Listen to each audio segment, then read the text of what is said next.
Welcome to the Cheating Secrets channel. Johnny Nash. Oh, yes, I can do it now that the pain is gone. All the bad feelings have disappeared, and here it is, the rainbow I prayed for. It's going to be a bright, dazzling sunny day.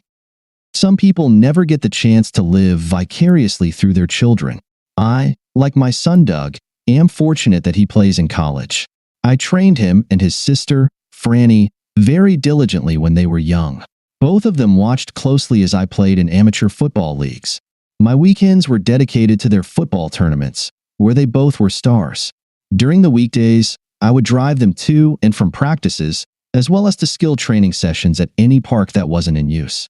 They were involved in sports every month of the year, but football was where they truly excelled. Additionally, my wife Shay wanted them to be so engrossed in sports that it would be hard for them to engage in more risky activities. At first glance, it worked. At first glance, Doug quit football before his senior year of high school and turned down football scholarships. We think it was mostly out of rebellion. Something like, take that. It worked well enough for him, and he became the striker of the school's soccer team, and sometimes a winger. So, how did it happen that I'm watching Doug play in college? Well, Tech thought he had the strongest leg they've seen in a long time and offered him a football scholarship. He was supposed to kick field goals, but he performed so well as a player that he became their #1 kicker. Naturally, Franny was incredibly annoyed. Doug quits football, causing a lot of outrage, and ends up smelling like a rose. Now, in the rearview mirror, all the Division II schools are chasing after Franny. She wants to play at a Division I school, just like her brother. Ah, the sibling rivalry. At every home game, Shay and I have seats in the section reserved for players' parents. What makes the game even cooler is that everyone actually sits and watches the game, from the moment the flag drops until it's all over. Another plus is that the section for drunk students is far away. If we wanted, the school could get us tickets for away games too. We haven't done that yet, but we plan to attend one or two. Our local TV station has a contract to broadcast all Tech's games. I record them in the cloud. When the quarterback throws a touchdown pass, they zoom in on his parents to see their reaction. When the running back scores a touchdown, they zoom in on his parents to see their reaction. When the kicker makes an incredible field goal, they switch to his parents. Well, who can blame them? Parents aren't exactly sociable, especially if your child loves playing football. So during the first home game, we didn't make many friends in the stands.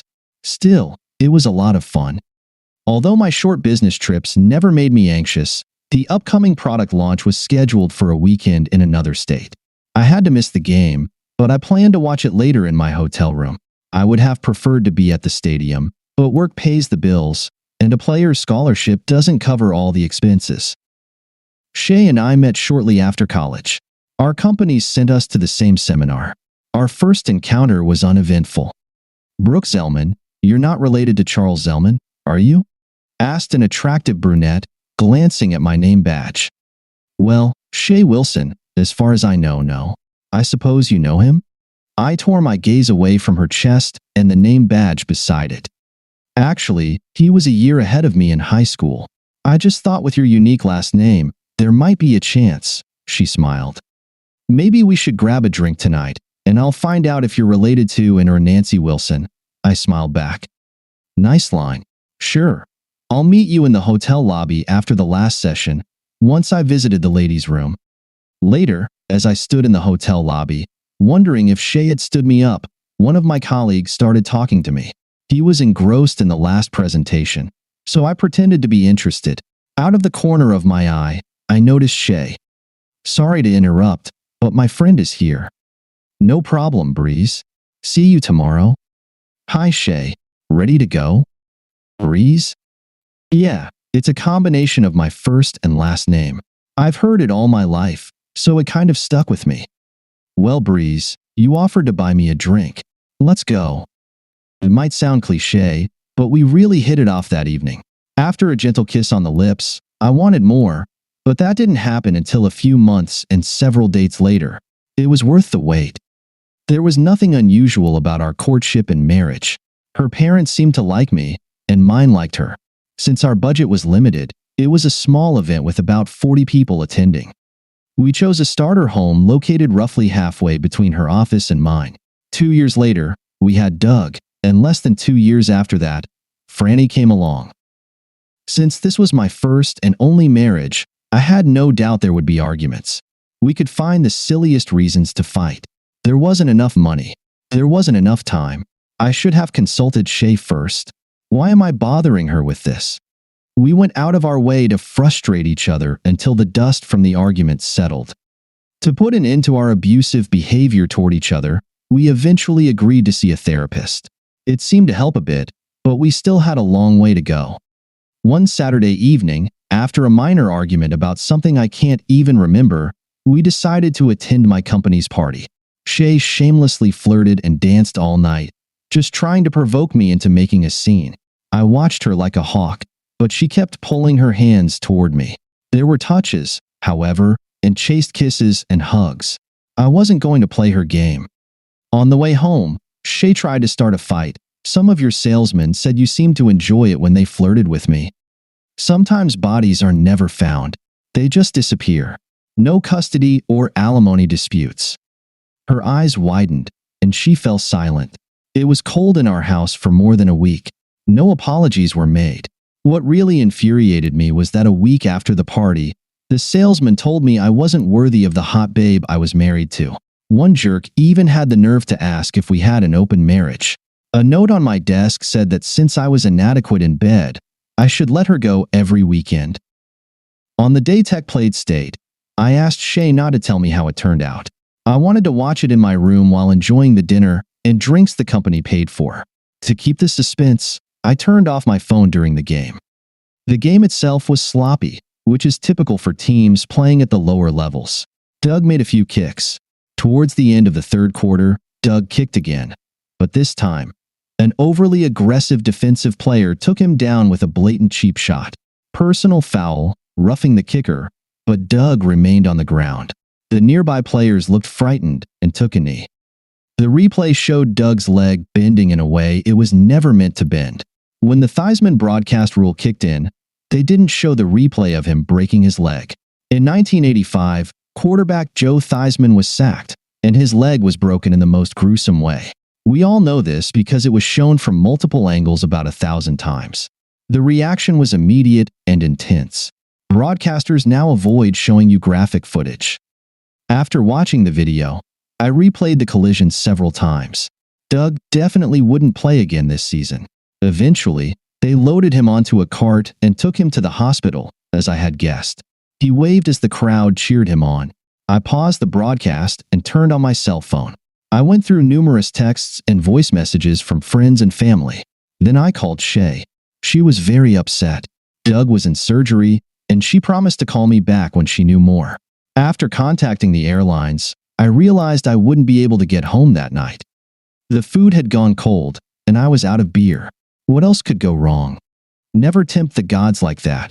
I continued watching the broadcast. As the cart rolled across the field, they cut to the parents' section and showed Shay, tears streaming down her face, covering her mouth with her hands. Robert Marks was comforting her. He's a salesman at my company and was one of the guys who had been hitting on her at the company party. He kissed her on the forehead and held her close to his chest. What the hell was he doing in my seat, comforting my wife? The credits on the screen even mistakenly identified them as Brock and Shay Zellman, a 6-second clip that ended my ignorance and, likely, my marriage. My phone rang occasionally. I didn't answer any calls but listened to the messages. None of them, including Shay, mentioned the 6-second clip. In Shay's message, she said Doug had regained consciousness. I called the university hospital and was connected to Doug. "How are you, Dad?" he asked in his usual upbeat voice. "I just saw you get tackled in the game. How bad is it?" "Well, this season's over, but I've only got a few broken bones and some ligament damage. At least it's not my kicking leg. They operated on me almost immediately and moved me back to this room not long ago. I'll be fine in a few months." "And do football players get special treatment in the hospital?" "Yeah, I guess so. A couple of the younger nurses are being a bit too friendly. That should make me popular at frat parties since I'll need some night nursing care," he chuckled. "That's my boy." always looking for a way to make the best of it.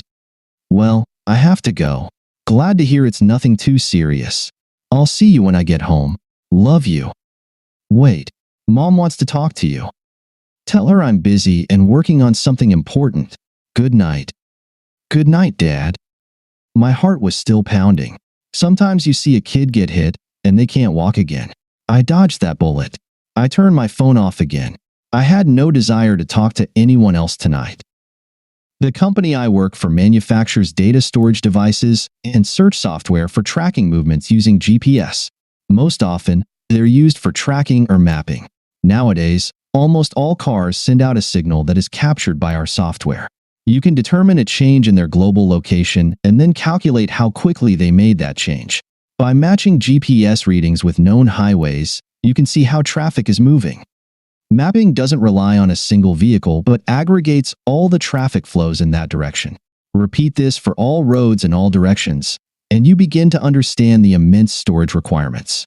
All that's recorded is just the device identifier, coordinates, and a timestamp. When you think about it, it's pretty simple. Law enforcement uses it to detect people at crime scenes. How do I know this? I was on the team that wrote the software. When it was time to take action, I decided to play detective before the data was archived. I had done this countless times. When the police call, we cross-check devices for the time leading up to the crime.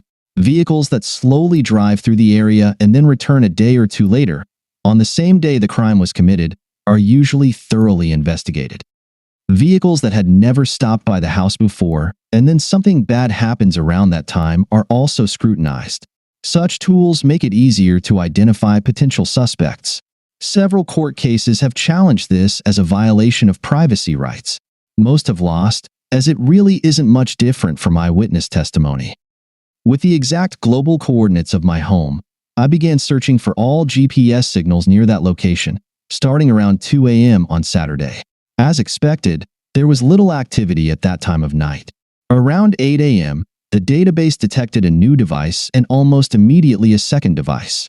The first was likely Shay's car, and the second was her mobile phone after it disconnected from the home Wi-Fi. After compiling data from both devices into a temporary database, I tracked where these devices had moved since then. Shay's car stopped moving around 8:30 a.m., but her cell phone continued to move. Gathering this data, I began tracking the phone's movement through streets and buildings. What I discovered made my blood boil. Her car stopped at a house belonging to Robert and Teresa Marks. Her mobile phone stayed there until about 11 a.m., and then it went to the football stadium on the campus of Tech University. So, she had her own little get-together at the Marks residence. Maybe they were just betting on the game and checking the stats? Right? My turn to call that a load of nonsense. Around the time Doug was taken to the university hospital, Shay's mobile phone arrived there as well and remains there currently. I think she will need a ride to pick up her car. On a sudden impulse, I decided to map out all of Shay's car movements over the past week. This was all I could find without delving into archive databases. I filtered out everything except the stops, and the picture was appalling. As expected, she drove to work, making brief stops, presumably at traffic lights. A stop at the grocery store after work was not surprising. However, a stop at the Marks house on Wednesday from noon until 1:30 p.m. enraged me. Armed with what I now knew, I sent several emails to various companies specializing in tracking people, private detectives, as they like to call themselves. Exhausted, I dozed off. In the morning, before turning on my mobile phone, I repeated my search. Shay's phone moved from the hospital around 11 p.m. and went straight to her car.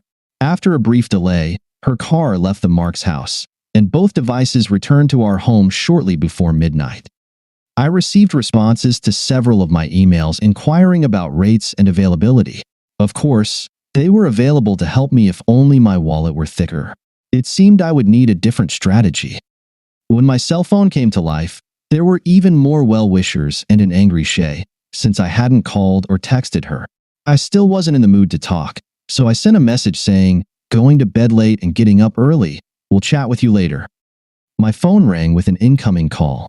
Of course, it was Shay, but I just sent it to voicemail.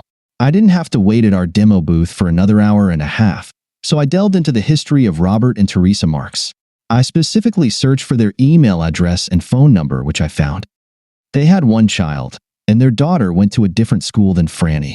It was time to go to work, so I saved all this information. My plan was for Teresa Marks to discover them if they got together again on Wednesday. The next challenge was to figure out how to provide this information without pointing back to me. During lunch, I gathered a bit more information about Teresa. My plan was to have a photo of Robert, Shay, and her car printed at a local print shop, with a note saying that the car was seen at her house on Wednesday around noon, and that the lady and gentleman went inside for an hour and a half. I would leave the envelope for Teresa at her office and let her handle the dirty work.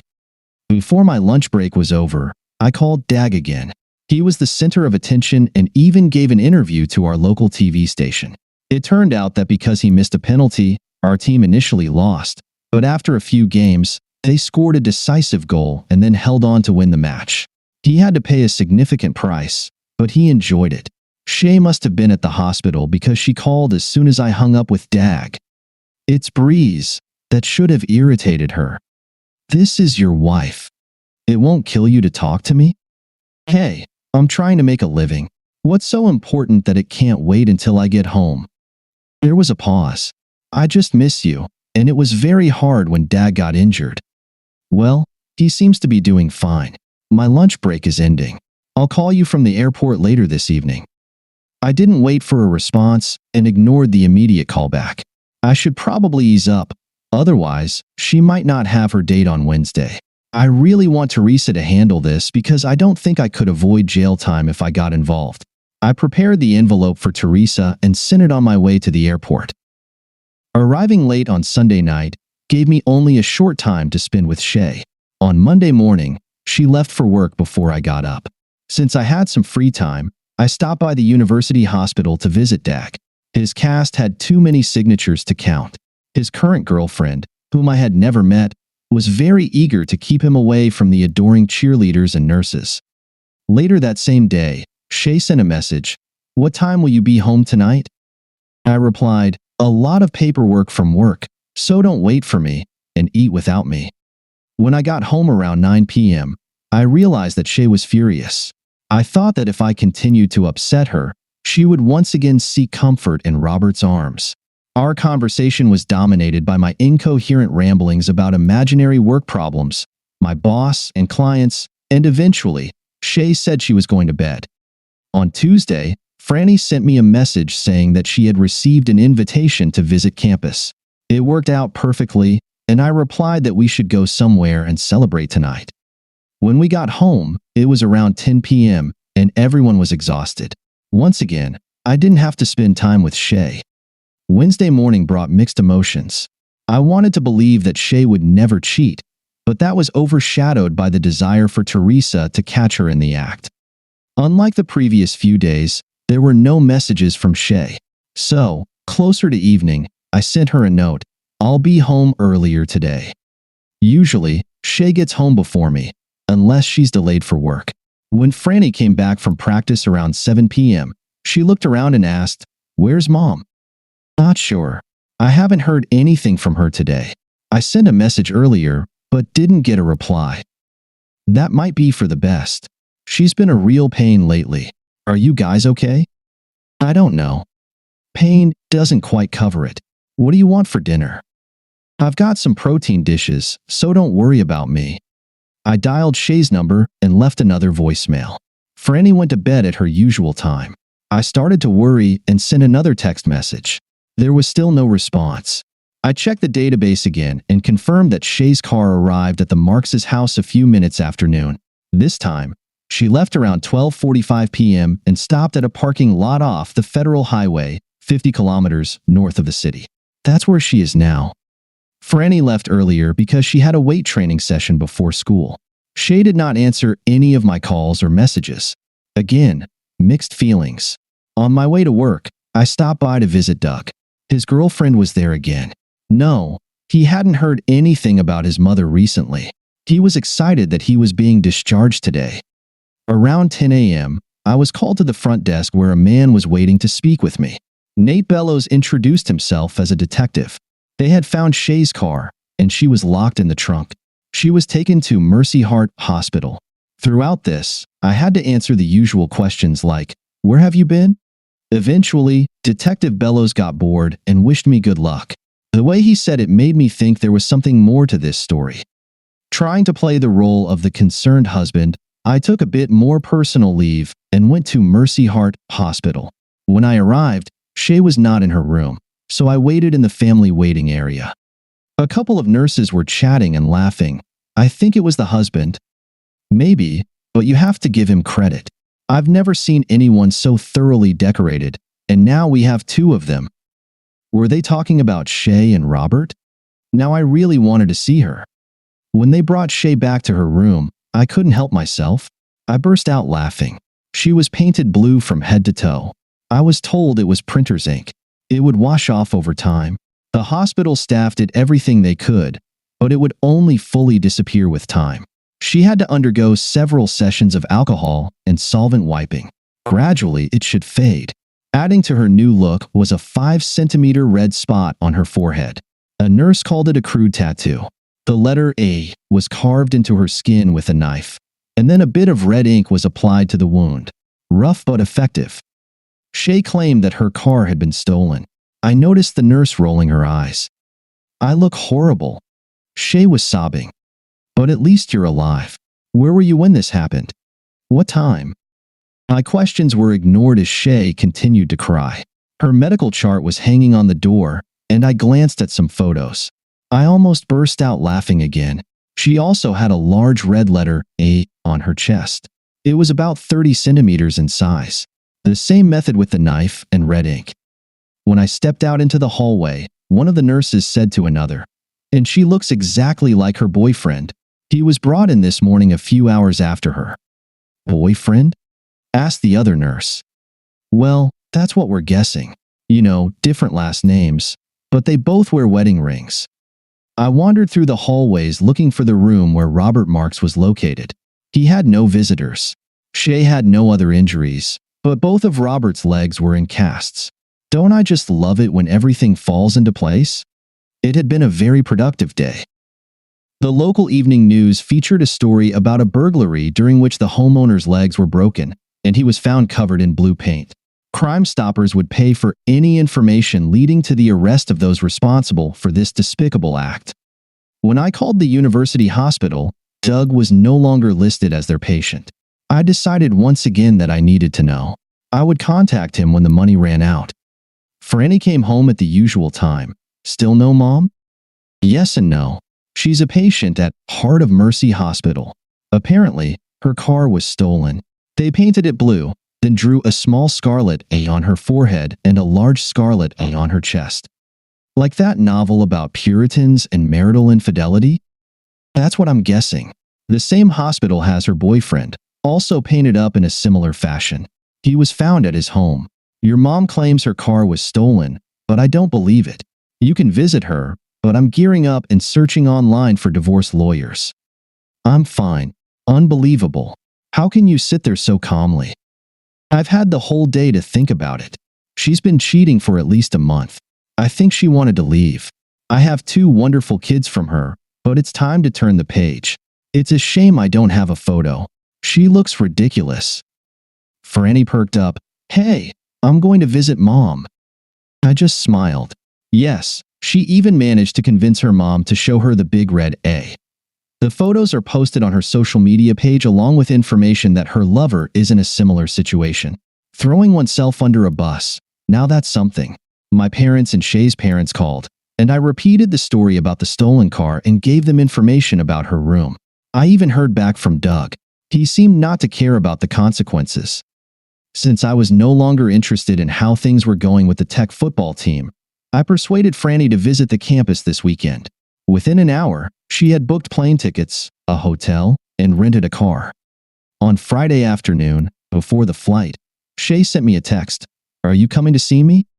I wanted to reply no, but Franny convinced me to send, no, but your boyfriend has 2 broken legs, so he might need company. He's staying 5 houses down, by the elevators. After landing, I discovered a steady stream of missed calls while we were in the air. I just ignored the calls. I had a wonderful weekend with Franny.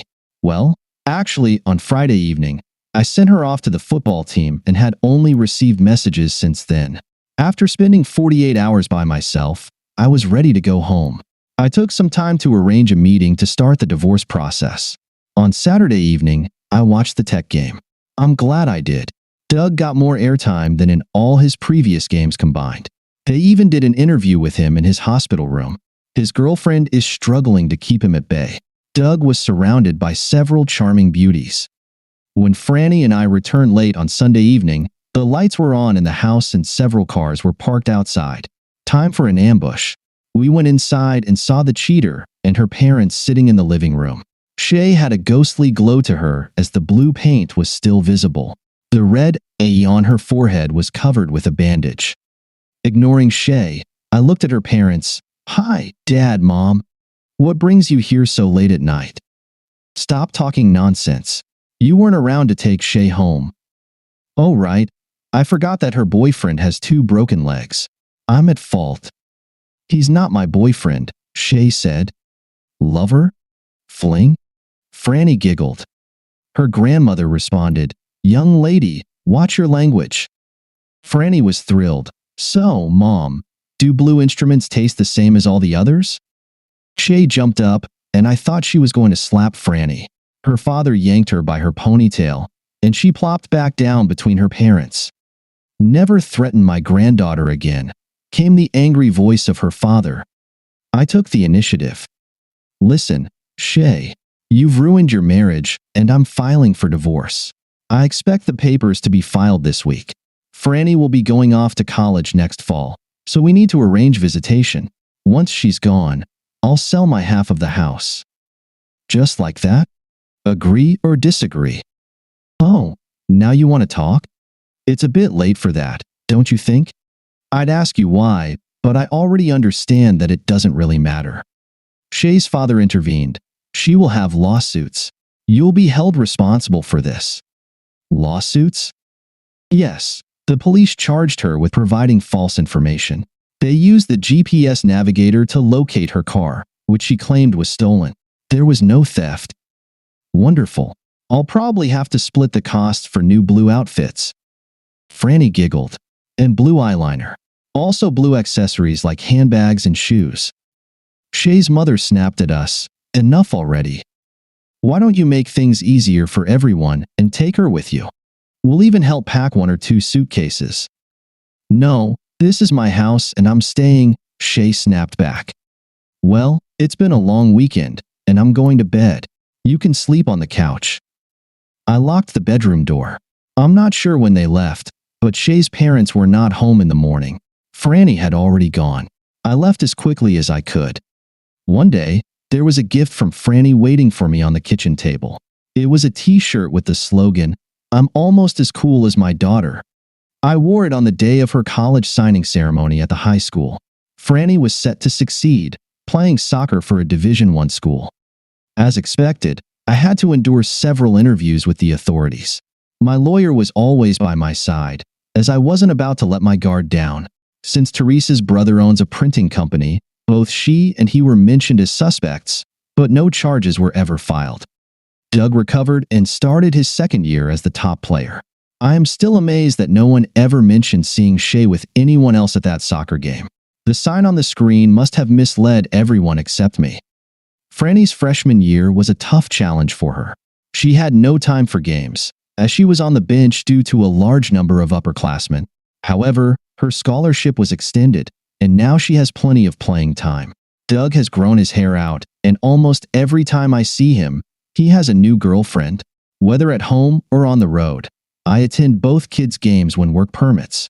What could be better than such a legacy? I rarely go on dates, but that is gradually starting to change. It took most of the year for me to manage a one-night romance. I felt like I was cheating. What's the big deal? I miss what I had, but not what it became. As expected, I see Shay at major events involving our kids. A few times she brought a guy with her, but it was always the same guy. If we happen to chat, I quickly wrap up the conversation, trying not to be rude and blend in with the other guests. Not letting her ease her conscience is my final small act of revenge. Thank you for listening until the end. See you in the next episode of Cheating Secrets. Take care of yourself and your loved ones. Goodbye.